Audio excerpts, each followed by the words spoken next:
Hey everyone, Tactics here with my first advanced dungeon guide of Season 2, kicking it off here with Vortex Pinnacle. In this video, I'll be walking you through our Week 1 plus 20 run of this dungeon, kind of talking you through our various pulls, our strategies for the bosses, as well as just kind of explaining our routing decisions, which, at least for this dungeon, there really aren't a whole lot of them because you have to pull almost every single trash mob in this dungeon to get full count.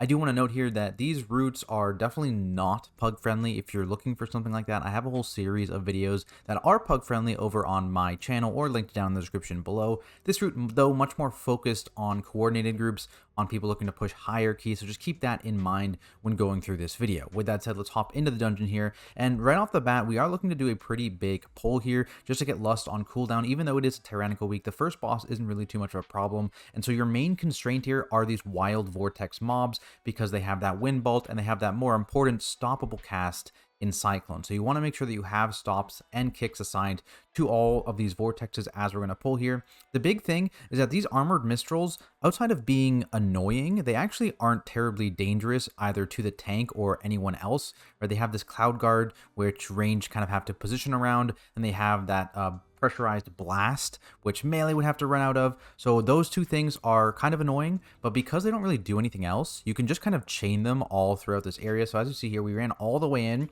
to this first pack. That means we have 3 wild vortex mobs, which means we have quite a few kicks here to stay on top of.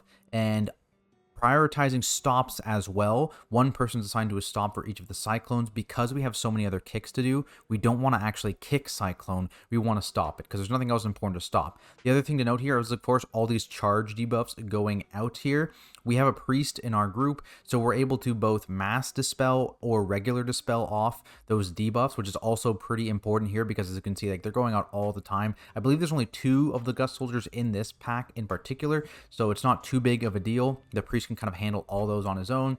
And the key here is basically, as we start killing those vortex mobs, and you see we get kind of the annoying part there is you see with those Mistrals is we kind of get pushed away, and now we can finally go back, get these kicks, and these guys are almost dead. So when we only have 1 vortex left, we're going to start chain pulling that as well into the next pack even.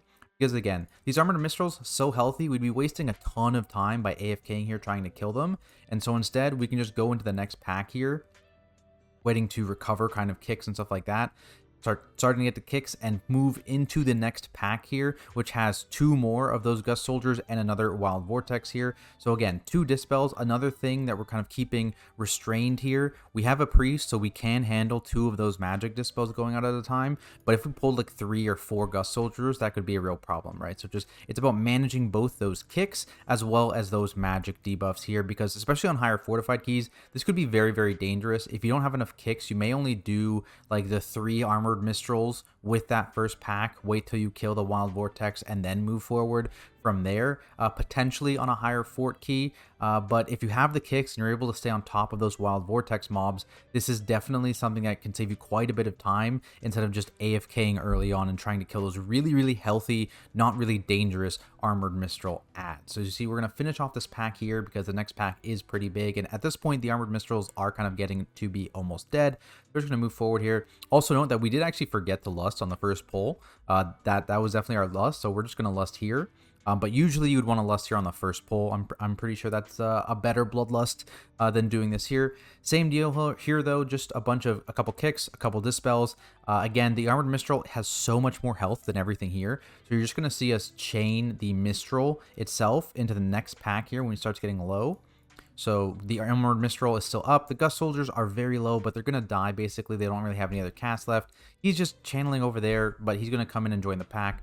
And so, again, just kind of chain pulling for efficient cleave here. And that's the name of the game in this first area, because there's unfortunately not really a lot of places for you to make up time doing this in the rest of the dungeon. So you really, really want to make sure you have a fast first split in this dungeon. Also, of course, watching out for these guys in the back, the Cyclones. Someone's got to be facing them. Otherwise, you're in for a bad time. But this is kind of where the chain pulling, I guess, kind of ends. You don't really want to do a triple Cloud Prince pull. That's probably not ideal. But then we just have a, the fairly simple double Cloud Prince pull here. Not too much to talk about with it. Heal through turbulences. They won't happen at the same time. Dodge the bombs. And that brings us up to the first boss here. Again, this boss wasn't too difficult. if you're dodging. That's the big thing, is kicks and dodges here. Obviously, we have a protection paladin, and they can almost solo the kicks on this boss, so it makes it much easier in that, and that's why you're going to see me like holding Avenger shields on this boss, whereas otherwise if I wanted to maximize damage I wouldn't be doing that. But I'm basically holding them for interrupts essentially here, and if I'm ever in a really bad spot, I'll call for someone else to kick. But as you can see, it's basically just like you're full-time dodging this entire fight. You really want to make sure that you don't get hit with those orbs. They put that nasty haste debuff on you, and kind of this is where you would personal when the tornadoes all go in, because that's when you're basically taking all that unavoidable damage. All the other damage in this fight is completely avoidable. Other thing to note, of course, we are spread out a tad bit here just to make sure that someone is looking at all 4 of these lurking Tempest ads, just so they never pop out. But yeah, pretty much here, the name of the game is just dodging and keeping kicks. So if you don't have a prop paladin, make sure you have a good kick rotation. 3 kicks should be enough, 3 melee kicks, or 4 if you have to put range kicks in there or something like that. And otherwise, you're just trying to pop defensives if you need them, staggering them for this phase right here, either a raid cooldown like Zephyr or personal cooldowns, right? Things like Cloak, things like, diffuse magic in our comp here, that kind of thing, just to make sure that you are healthy, because that's the only unavoidable damage in this phase. And otherwise, you just got to be on your toes and dodging all these orbs, which do kind of home a little bit, as you see here. They kind of like turn and stuff like that, so just be aware of them. They are turning. They will kind of try and chase after you, so just make sure you're on your toes and you are dodging here. Moving on to the next platform, though, we do a double pull of the first squalls here, trying to pull them at roughly the same time. And the name of the game here is just making sure that none of those cloudburst casts go off. Initially, what we're going to do here is we're going to kick the first few just to make sure, because they will stagger cast, and you don't want to do your AoE stop too early, otherwise you're not going to stop too many. So we're going to start by kicking a few of them when they first start casting here. Then our first AoE stop assigned is leg sweep. So you're going to see once things start casting, we want a leg sweep. And notably, there was a mob in Raging, which we did Enrage Dispel quickly before anything happened, but luckily we also kicked that one, so it's not a big deal. And from here on out, we were just kind of bursting them. They are going to be Raging, so we need to have that AoE Soothe from the Evoker here. If they ever did cast again, I think we killed them before they cast again. Yeah, so not too dangerous there, but if it wasn't Raging Week, or if we didn't have the Evoker, for example, the next stop we would have been my AoE stop from the Paladin there. But basically, having a couple AoE stops just for when those start casting is the play for sure. This pull is actually kind of deceiving. It's one of the scarier pulls because the Assassins, with their Assassinate, no cast time, random target hit, combined with the Storm Dragon dot that he just put on everyone you saw there, can be extremely scary. Definitely recommend having all your other players kind of stack in the healing right there, just to make their lives a little easier, a little bit of potential life-saving healing.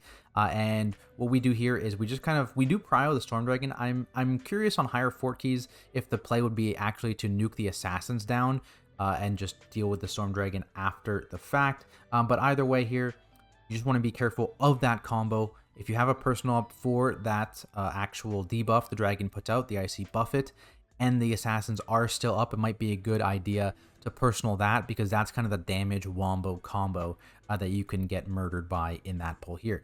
From then on, we're just kind of pulling the next 2 Assassins over into the next pull here, because again, pulling 4 Assassins with a dragon, that's definitely a recipe to get people killed, so I don't recommend that. So we're just going to pull them in here because this is just a couple Vortexes, a couple Squalls, and a Gust Soldier, so much less random damage, especially if you're on top of your kicks here, and you have, like I said, the 2 Dispels from the Priest. And similarly here, we're just using stops here. Vapor Storm goes out, not the end of the world. Another thing to note, of course, the Squalls, both in this pull and that first pull, they have that shield that goes up on them. It does deal ticking damage. In this pull, there's only a couple of them, so it's not too bad. But in the previous pull, I believe we did commit like a Mass Dispel to get rid of all those shields, because when there's a lot of them up, especially on fortified weeks, when that does start to happen, you're going to see that ticking damage from the shield probably be pretty scary if there's like 4 or 5 of them up at one time, so you want to be careful of that. Here's the kind of scary 4 Assassin pull. We do not pull the dragon here. So this is the one mob we choose to skip. You basically have 2 choices here in skipping. You can either choose to skip this dragon here, which is definitely the most time efficient thing to do because the dragons are insanely healthy and they're also relatively dangerous, and they're probably going to be one of the more dangerous mobs, individual mobs, on high fort weeks. Or what you can do is you can skip the first Skyfall star pack later on in the dungeon, which again could be a play on higher fortified keys if that pack is just kind of instantly nuking people down, right? So we skip this dragon in this poll.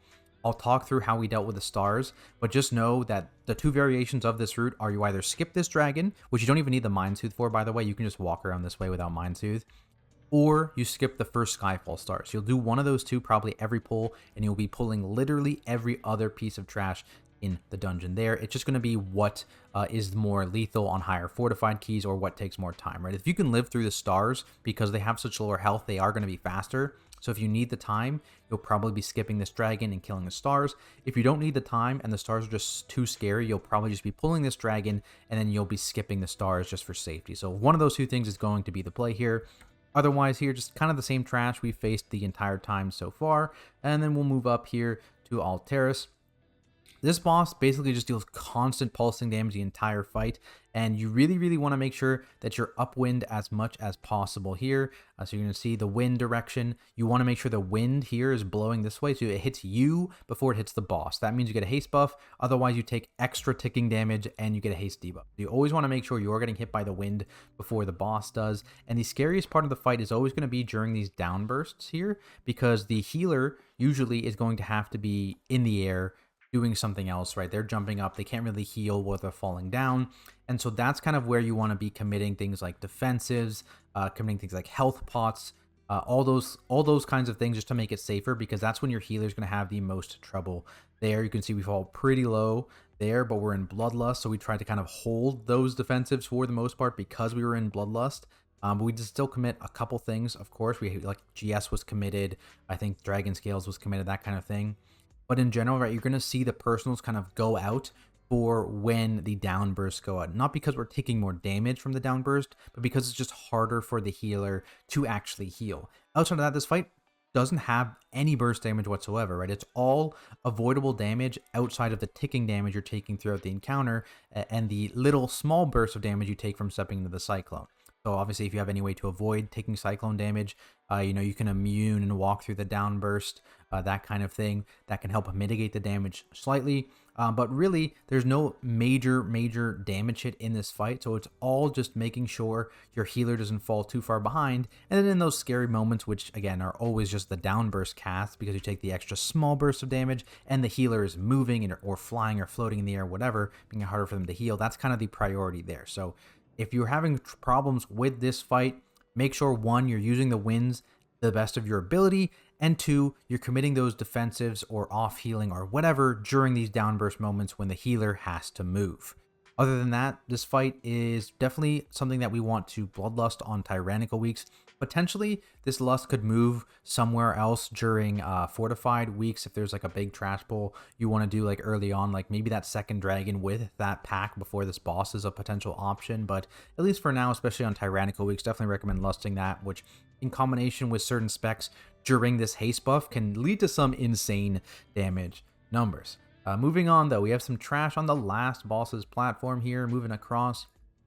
So executors are now interruptible with their rally cast. That was a really good change that happened just before the season launched. So you want to make sure you have one kick on them, and then you just want to put the rest of your kicks into the Temple Adept. You don't want the heal going off. You don't want the smites going off. You really just want to make sure that those kind of stopped, and then just keep that one kick on the Executor. And so the only damage you're worried about are the Executor's unavoidable stone damage. These Servants of Assad are charging out. You're seeing them charge out. They actually don't do any damage. I'm not even sure what that ability is called. I could never figure it out, but it just charges and does no damage. So it's just more annoying.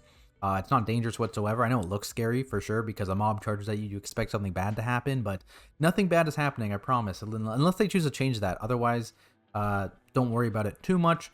Moving up here, you'll have the grounding field mobs, making sure to use that. That's the air guys here. If you're targeted by lightning lash, you step into the grounding field. Everyone else wants to be out of the grounding field because immediately after lightning lash, he overloads the grounding field and will basically kill anyone inside of it. So again, though, no kicks there. So pretty light on kicks in this area of the dungeon. It's pretty much just the adepts who have all your kicks required, and then just one person to kick the rallies from the other mobs there.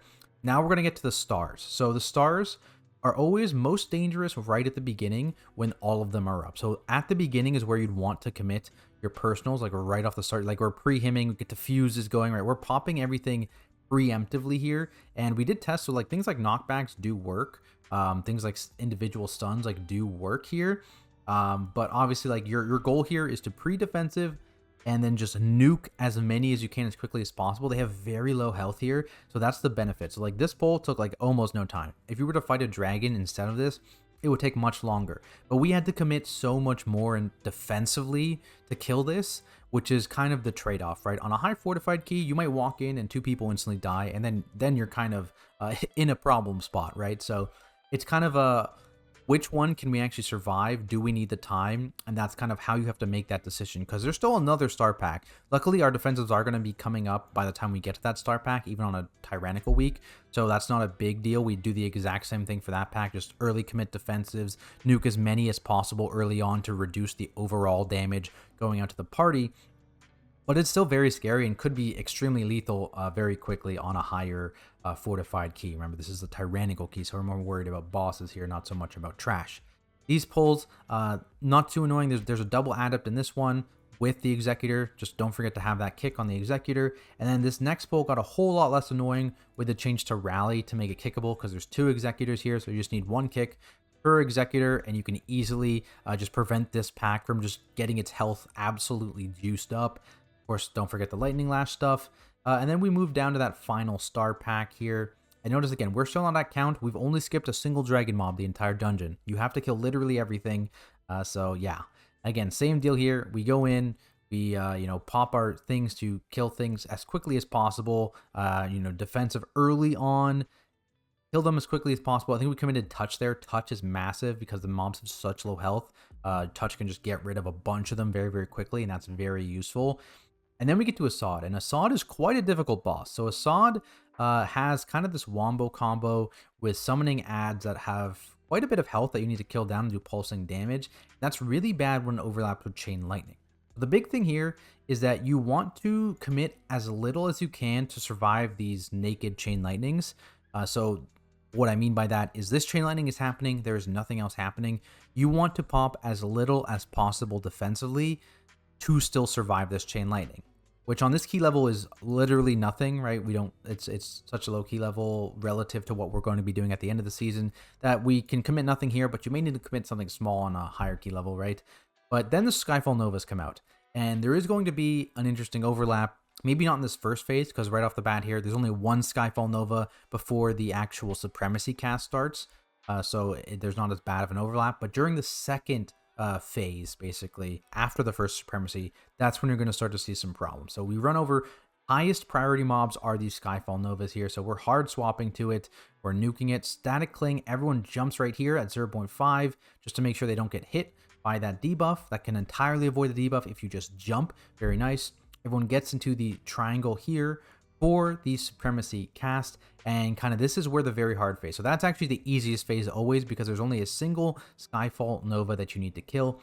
Out of this first Supremacy, you're going to get a Skyfall Nova very, very quickly. Again, this is a naked Chain Lightning. You don't want to commit a lot there. You want to hold your CDs for the next Chain Lightning, because here's going to be a Skyfall Nova, and this is going to have another Chain Lightning just a few seconds after it. And that's the scariest part. Whenever you have a Chain Lightning combined with a Skyfall Nova doing ticking damage to the entire party, that's when you're in danger of dying, and that's when you want to commit your big defensives if you're the target person for Chain Lightning.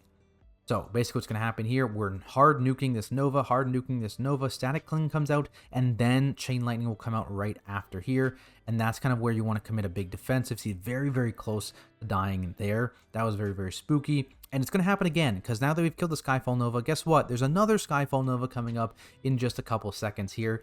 Every phase from here on out has 2 Skyfall Novas. Got a little bit lucky here with spawning, so it spawned right next to the boss, and that's the scary one. You can see right there. Dragon, he's a little undergeared compared to everyone else, so he popped a defensive and still got murdered.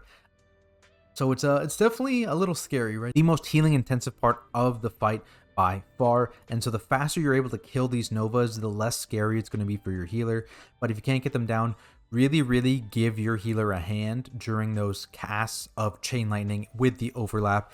it can really do a lot to just help you survive this boss fight, which is very important, right? If you're not living through those moments, then it's just going to kind of cascade from there, right? The Novas are going to live longer, which makes it harder for your healer to keep people up, and it's just not ideal for sure. We came into this with battle reses for sure. We instantly get the battle res up. We lust here when we get it, of course, and that's kind of where you want to lust. I think even on fortified weeks, I think you'll probably want to lust this boss, is my guess. And like I said, Alteris, or maybe a big pull before Alteris for your other lust on fortified weeks, but definitely Alteris on tyrannical weeks. And then the first pull, I think regardless of the week, because I don't think that first boss is super dangerous on tyrannical weeks even. He seems relatively easy compared to the other two bosses, assuming you're able to dodge. But there we have it, guys. Hopefully this does help you time some big Vortex Pinnacle keys, and if it does, be sure to leave a like and subscribe to the channel for more content like it, including advanced guide videos just like this one for all of the other Season 2 dungeons. Again, this one, unfortunately, not too much to this dungeon. It's kind of like Temple of the Jade Serpent back in Season 1, where there's not really a ton of routing options or creativity, and at least we haven't discovered any major cheeses for the bosses yet, but if anything happens, I'll be sure to update you guys there. If you have any questions about this dungeon, feel free to drop them down in the comments below, or you can always stop by my Twitch channel at Tactics and ask me there. As always, of course, big shout out to my Patreon subscribers. Your support really does mean a lot. Otherwise, thanks everyone so much for watching, and I'll see you in the next one.